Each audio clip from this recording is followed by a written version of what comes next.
अल्लाहुम्मा सल्लि अला मुहम्मद व अला आलिहि व बारिक वसल्लिम। लाखों करोड़ों दरूद व सलाम इमामुल अंबिया शाफ़े महशर मुहम्मद मुस्तफ़ा अहमद मुज्तबा सल्लल्लाहु अलैहि वसल्लम और उनकी आल तय्यबीन ताहिरीन पर। तो मेरे भाइयों और मेरी बहनों, हमेशा से कहता हूँ कि वज़ाइफ उलमा और उन लोगों से सीखे जो कुरान और सुन्नत से वाबस्ता हो। वो आपकी हर बात पे रहनुमाई करेंगे तो कुरान और सुन्नत से करेंगे। हज़रत उम्मे सुलैम रज़ी अल्लाह अन्हो, हदीस का मफ़हूम ऐसे है, हज़रत उम्मे सुलैम रज़ी अल्लाह अन्हो, उम्मे सुलैम रज़ी अल्लाह अन्हा हज़ूर नबी करीम सल्लल्लाहु अलैहि वसल्लम के पास आई और कहा, या रसूलुल्लाह, मुझे कोई ऐसा अमल बता दीजिए कि जिसके ज़रिए मेरी दुआएं कबूल हो।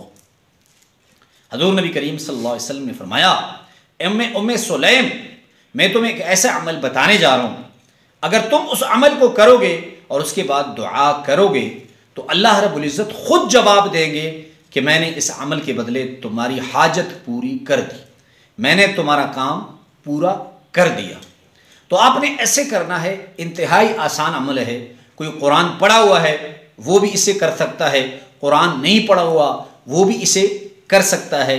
यानी अनपढ़ शख्स के लिए भी ये इंतहाई आसान अमल है। कितनी औरतें हैं जो कुरान नहीं पढ़ी हुई, कितने बूढ़े मर्द हैं जो कुरान नहीं पढ़े हुए।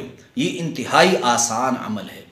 आपने ऐसे करना है कि दुआ करने से पहले आपने 10 मरतबा सुब्हान अल्लाह, 10 मरतबा अल्हम्दुलिल्लाह और 10 मरतबा अल्लाहु अकबर पढ़ लेना है।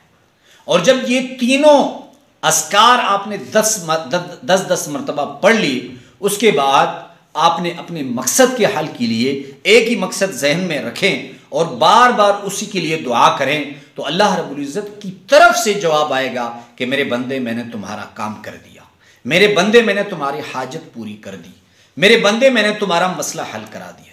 अब तवज्जो से करें, पाबंदी से करें। एक मरतबा मसला हल नहीं हुआ तो दूसरी मरतबा करें, दूसरी मरतबा हल नहीं हुआ तीसरी मरतबा करें। लगातार इस अमल के ज़रिए दुआ करें। अल्लाह रब्बुल इज़्ज़त की आपकी वो परेशानियां और वो मसाइल जो हल नहीं हो रहे, आपको उन्होंने परेशान कर दिया, आप आमिलों से रब्ता करते हैं, लेकिन यह हदीस नबवी का अमल है, सहाबा इकराम का अज़मूदा है, औलिया इकराम का अज़मूदा है, बुज़ुर्गानी दीन का अज़मूदा है।